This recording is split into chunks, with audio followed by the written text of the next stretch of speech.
That's Sarah Almond. She's been involved with music her entire life. Last fall, 2 Syracuse University students heard Almond play. Her music struck a chord. She started playing these songs, and she said they were her songs. They were just phenomenal. They were great. And Dan looks over at me and is like, "You want to start a record label?" And I was like, "Yeah, sure." And Dan looked over at Sarah and is like, "You want to sign to a record label?" She's like, "What record label?" And he's like, oMorningrecords. And that's kind of how it started. Here they were offering me their support, so why not go with it? And it was really fun and exciting. I mean, why not? We pretty much, when I went into this, it was kind of on a whim. That whim turned into a startup business, a student-run record label called oMorningrecords. Crehan and Mason say they're not sure why they decided to call it that, but looking back, Mason says the name is fitting. I think just kind of the happy-go-lucky nature, but it kind of matches the artist on our label and whatnot. It's not a label in the old sense. There's not vinyl to press a label onto, but there are CDs, websites, and MP3 files. It's still a brand, and more, Crehan says. We basically do what we think is best for their career. And we want them to prosper as artists. We want them to flourish and thrive even after college. We want to give them that first step out into the music business. So we kind of try and do, we meet a lot with them. We discuss record pressing. We discuss playing live. We try and do what's best for each artist, and we kind of try and build a unique plan for each artist's career depending on what they want and what we think they're capable of. Sort of a wagon wheel illustration where the artist is the hub and these spokes go out. And the record label actually performs a number of functions. A number of the spokes belong to the record label that they're actually going to record the music, produce the music, manufacture the music in the case of physical goods, or get it up in a digital market environment, and then promote that, market that. Mason and Crehan ran the record label from their dorm room. By spring 2009, Almond had signed on as their first artist. When school started up in the fall, she began recording an album in a studio at Syracuse University.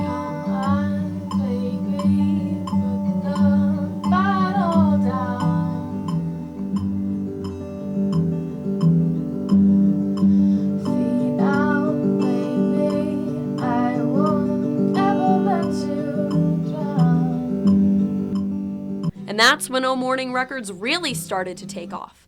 Things got so busy that Mason and Crehan added another partner to the record label. It kind of just came to the point where Sam and Dan asked me to join oMorning because all three of us shared similar ideals.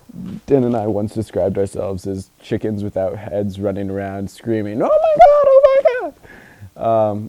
Kira came on at just the right time.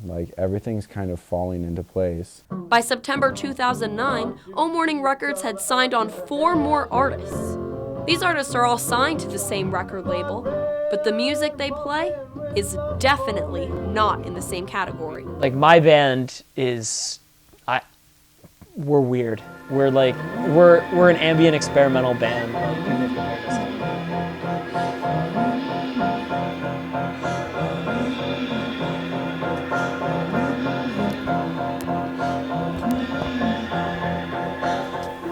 At the same time, we've got Northbound, and they're a folk jam band, more or less.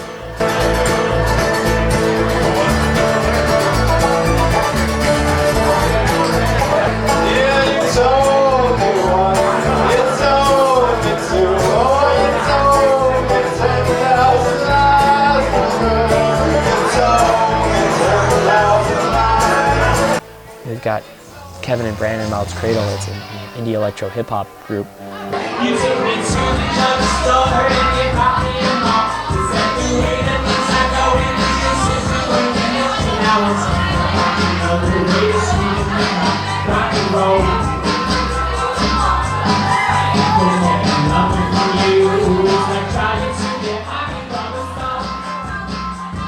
All the artists signed on to oMorningrecords are Syracuse University students. But the partners of the record label say their reach goes beyond campus. Even the local crowds are really excited for something that we're bringing to the community. So I kind of see this also as an extension into the Syracuse community and not just sticking to the Syracuse campus. We've kind of just become a connector as well. Mason says even bands not signed on to oMorning see its effect on the Syracuse community. After his band went off, he came up to me and said, Sam, what you and Dan and oMorning are doing, you guys are doing something that I couldn't do. Like, you're creating a music scene where there wasn't one. And that kind of concept of just like building something that wasn't there, you know, having artists be able to say, you know, I want to go play for people. That's kind of what I live for. The oMorning Records artists play all over Syracuse. The people who run the venues they play at say oMorning is filling a void. I think it's an especially good thing in Syracuse because we need more stuff like that. We need more, organizations that are catering to this age group. They're just looking at things a little differently. That's not the only thing oMorning Records is doing differently. Although they consider their record label a business, the partners of oMorning say they're not interested in the profits. They say the money they make from shows goes right back into the artists, and they're fine with that. We all wanted to help the artists and not really go a more corporate way of making money, and we were kind of all willing to work for free and just hope that everything would get better for whoever we were helping.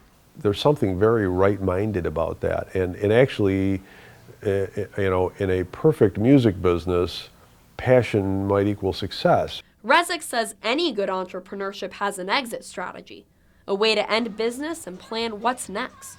The partners of oMorning Records, who graduate in a year, say they're working on that right now. That's definitely something that we've discussed a lot, and I don't think we've come to a complete conclusion about that.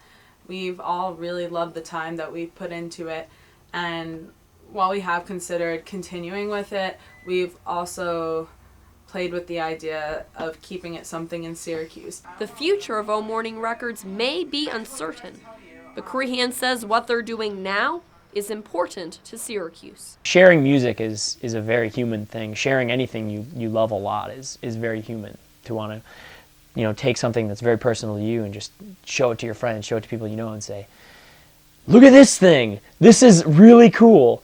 But that's kind of how I feel about it, and it's, you know, it's about sharing, it's about the community that arises from all these different people playing music together and sharing a little bit of themselves and sharing their music. And I think that's a really easy thing to relate to.